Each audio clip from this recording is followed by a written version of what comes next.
Welcome back to my channel. As always, I hope you're doing absolutely amazing. I'm at Parker County Cowboy Church in Aledo, Texas right now. And today on the show, y'all, we're discussing mountain driving, so stay tuned.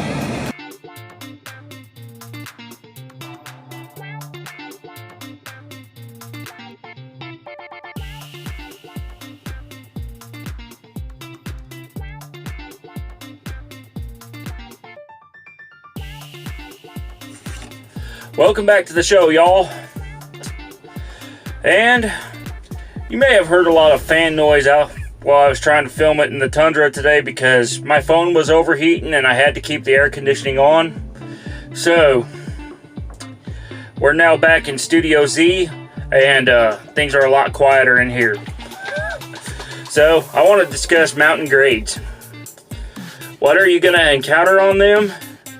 And what kind of stuff do you need to know before you go on one? I want to start you off with the common rule across any mountain condition, whether that be off-road or on. That's to go as slow as possible and only as fast as necessary to keep moving. Now on an interstate, this may be 45, 50, maybe even 70 miles per hour, depending on where you're at and what grade you're on. But on dirt roads, it might only be 5 or 10 miles an hour, tops. So, and notice I said miles per hour, because I'm in the United States where that's how we measure the speed. In countries like Canada, Australia, and Germany, for example, you're using kilometers, which is a whole different system. And there are conversions that you can do to convert miles per hour to kilometers per hour. 70 miles an hour is roughly 125 kilometers an hour. So let me just go with that first. If you're driving a U.S. vehicle in a foreign country, you'll just look to the inside of the speedometer. And if you're driving a foreign vehicle in the U.S. and it's not already had its manufacturer convert the settings, then it's very likely that you might have to look to the inside of the speedometer to get the miles per hour reading, or you may have to use a device like a GPS to convert kilometers to miles. So, with that being said, let's talk steep grades.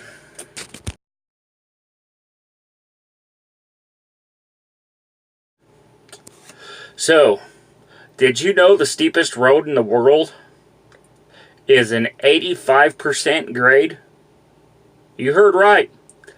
It's 85 feet down for every 100 feet forward on Lombard Street in San Francisco, California.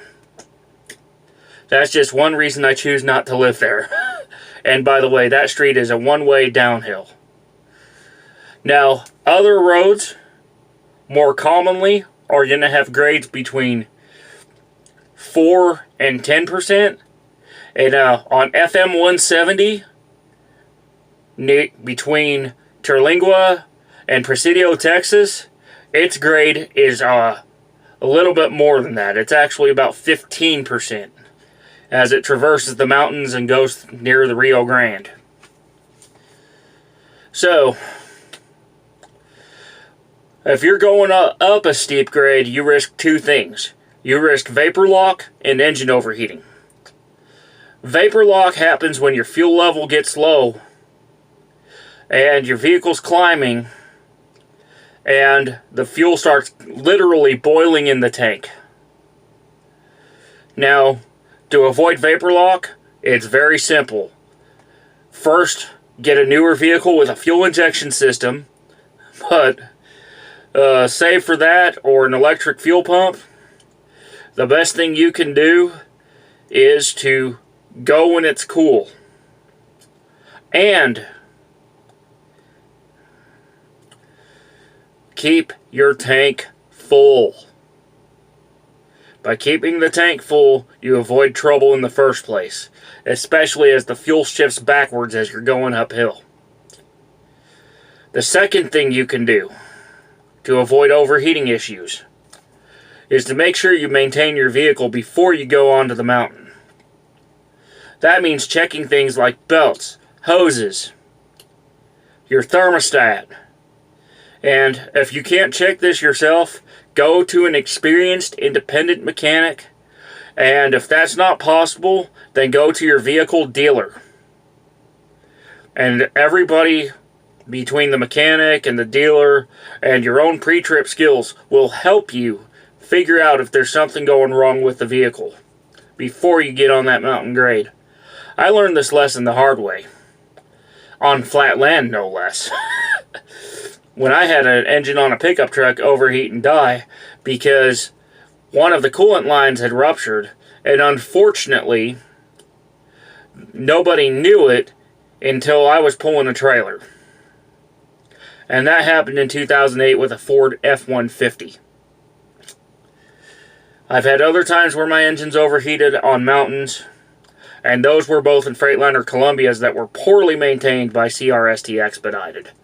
So, just be wary if you drive a big truck on a mountain. Now, let's talk about how slow you're going to go. Going uphill, you lose about 25 to 35 miles per hour of speed, and in some cases even more, especially if you drive a stick shift. Because every time you have to downshift, you lose momentum. That's why when you're going on the downhill side, you want to speed fairly close to the limit as you start up the hill, provided it's safe to do so. And a straight downhill is always better than one with curves. Now, let's say you're getting ready to go downhill. If you drive an auto shift, don't rely on the transmission. Dead serious. A number of crashes have occurred because of drivers who rely on the automation just to get them into the right gear. It's always better to know how to shift manually if your carrier allows it. If your carrier doesn't allow it, there's a feature called kick down, which you can use, and there's also a feature called gear hold, which you can use on these auto shift transmissions. Refer to your owner's manual for the proper procedures to downshift before you get onto a steep grade, and make sure that if you need to enable your Jake brake, by all means do so. However, be very careful, especially in precipitation. And let's talk about that next.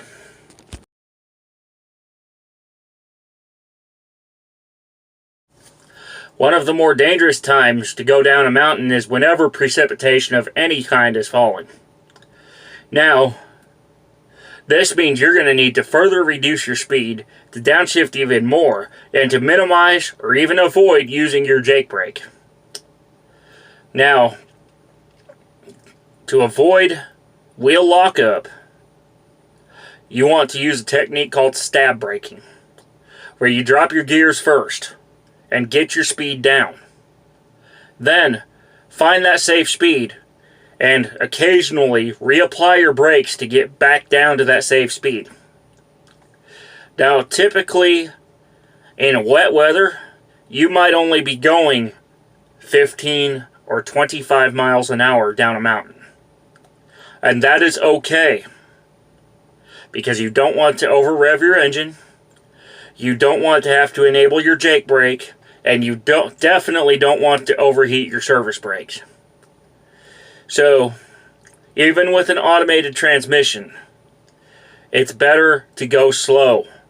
And it's just even better to go slow whenever there's precipitation on the ground.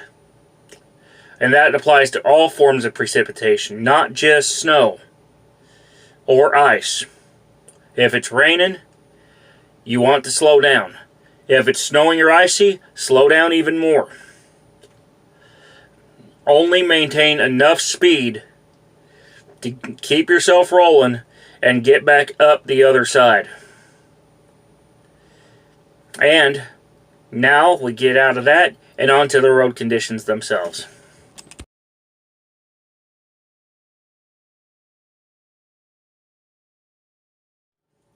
So when you're mountain driving, you're going to encounter a variety of road conditions.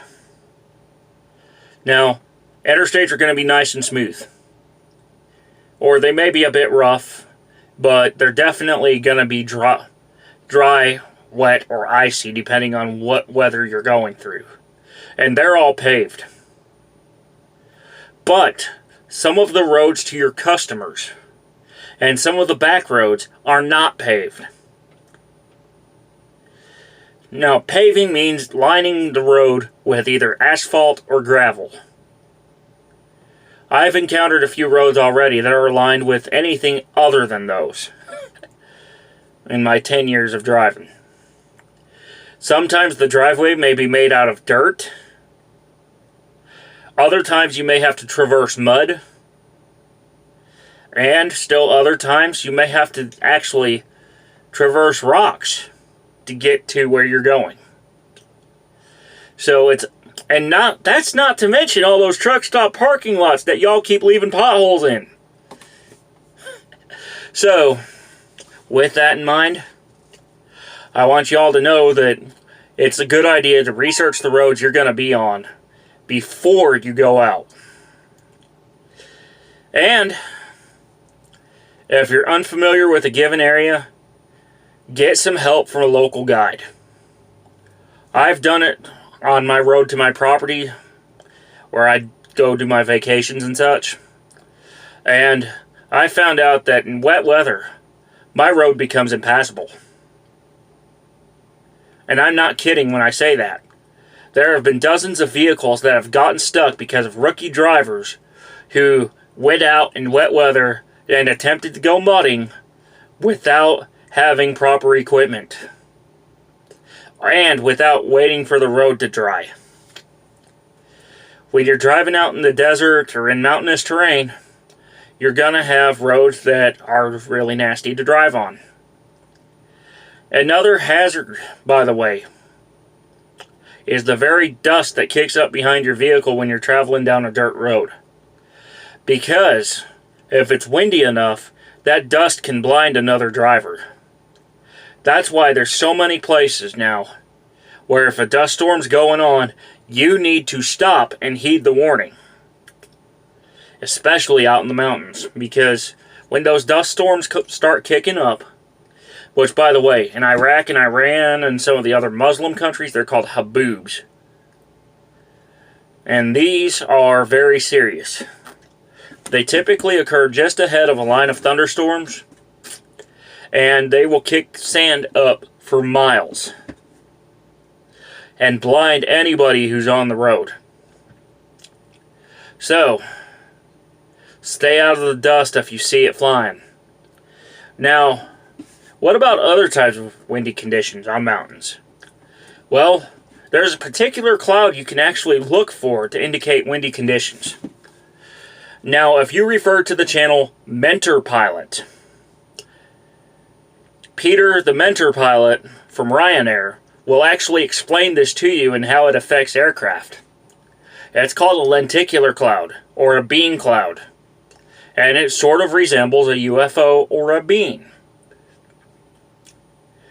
So, that's a good indication you're running into wind of 40 or even 50 miles per hour in the mountains. Another indication is what we call a CB cloud, which I featured earlier on in this video, as well as in my last video. A CB, or a cumulonimbus cloud, indicates a thunderstorm. Now, with any thunderstorm, when you're mountain driving, that means a risk of flash flooding. And I've covered that in my previous video also, because I encountered a flash flood on Thursday night. And there's only a few techniques you can do to get through one. These thunderstorms in the mountains also bring rain, sleet, and hail, as well as a lot of lightning, and possibly even a tornado. So it's always a good idea, if you're driving in the mountains, to know the weather and what signs to look for. So, with all of that covered now, I want y'all to take your mountain slow, to be mindful of the weather, and before you hit the mountain, get your vehicle inspected and study your owner's manual so you know the exact configuration you need to put your vehicle in for the specific conditions. And, well, my Tundra and the Cascadia I drive are remarkably similar in terms of how the drivetrain's set up. There are differences, and that's partly because the Cascadia uses the DT12 dual clutch transmission, whereas the Tundra uses a regular 7-speed torque converter automatic. Or a 6-speed automatic, depending on the model. And I really would like y'all to learn your area. Get an experienced guide, a gazetteer, motor carrier's atlas, and even look at satellite maps if you have to, in order to find the best and the safest way to your customer, whether it traverses mountains or not. I've been driving for a decade, and I've encountered mountains numerous times along my runs. In fact, I encounter them about every 6 hours now, like during my day job. So, I want y'all to be aware that mountain driving can be fun, can be dangerous, and can kill you if you're not careful. It can be challenging, and it can provide you some of the most scenic views you've ever witnessed if you know what you're doing and you're paying attention. So please, especially if you drive mountains, I urge you to drop the phone and drive. No drinks in your hand, no texting, no Facebook, and no watching my videos while you're driving. Instead, pull off at a safe place before you do any of that stuff. So that way you can focus on one thing: driving. I'm Trucker Zach. This is Truckin' It. Let's make your next trip your best trip. And let's stay safe in the mountains. Bye for now.